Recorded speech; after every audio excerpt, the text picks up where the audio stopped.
অবাধ ও সুষ্ঠু নির্বাচন করতে সেনাবাহিনীর সব ধরনের প্রস্তুতি আছে বলে জানিয়েছেন মিলিটারি অপারেশনস অধিদপ্তরের পরিচালক ব্রিগেডিয়ার জেনারেল দেওয়ান মোহাম্মদ মঞ্জুর হোসেন।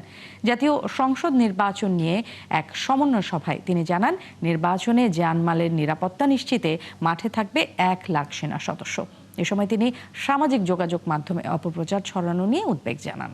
সেনাবাহিনী আমাদের সারা দেশে 64টি জেলার মধ্যে 62টি জেলায় 411টি উপজেলায় আমরা এবং মেট্রোপলিটন শহরগুলোতে সর্বমোট 544টি অস্থায়ী ক্যাম্প স্থাপন করে নিয়মিত টহল, যৌথ অভিযান ক্যাম্প এবং আমরা চেকপোস্ট স্থাপনের মাধ্যমে নজরদারি বৃদ্ধির পাশাপাশি অস্ত্র উদ্ধার কার্যক্রম আমরা চলমান রেখেছি।